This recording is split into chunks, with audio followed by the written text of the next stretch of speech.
Waghodia police સ્ટેશનમાં ગઈ 14/9 એક ગરફડ દાખલ થઈ હતી. એ સંબંધે રેન્જ આઈજી સાહેબના ગુના ડિટેક્શન કરવાની સૂચના અને અમારા પોલીસ અધિક્ષક સાહેબની ગાઈડન્સ હેઠળ વાઘોડિયા પોલીસ સ્ટેશનમાં 2-3 અલગ અલગ ટીમો બનાવીને આ ગુના ડિટેક્શનની કાર્યવાહી હાથ ધરેલી.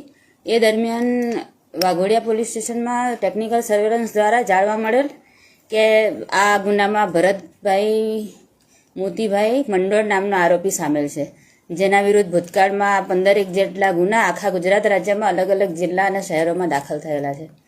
એટલે એની માહિતી મળતા વાઘોડિયા પોલીસ સ્ટેશનના થાણા ઇન્ચાર્જ દ્વારા ટીમ આઉટસોર્સના સર્વેલન્સથી ને ખાનગી બાતમીદારો દ્વારા એમનું લોકેશન મેળવવામાં આવ્યું હતું.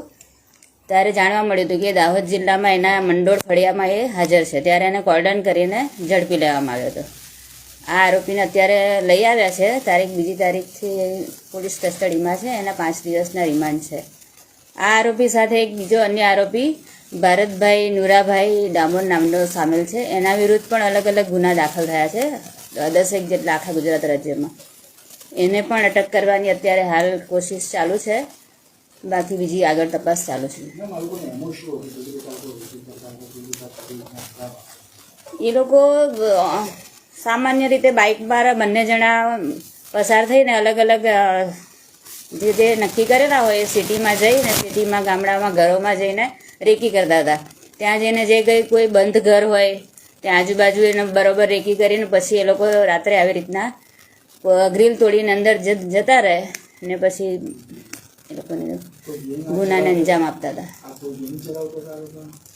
આ લોકો વર્ષોથી આ કીધું ને 15 જેટલા આખા ગુજરાત રાજ્યમાં એ લોકો વિરુદ્ધ ગુના છે. એટલો એ લોકોનો આ ધંધો જ છે. એટલે વર્ષોથી આ કરે છે અને એ અમને ટેકનિકલ પુરાવાના આધારે એ સાબિત થયું છે. પોલીસ પાસે ટેકનિકલ સર્વેલન્સ દ્વારા અમને જાણવા મળ્યું કે અત્યારે તો ઈ ગુજકોપને ઘણા બધા મદદરૂપ છે. ટેકનિકલ સર્વેલન્સ એના આધારે અમને જાણવા મળ્યું કે આ આરોપી આ ગુનામાં સામેલ છે. બીજા હવે આ બીજો એમ જાણવા મળે તો ખબર પડે. બંને બીજા આરોપી આવે તો અત્યારે એ કહેતો છે. એના આધારે ભરતભાઈની તપાસ ચાલુ છે. 2 ટીમો બનાવી છે અત્યારે.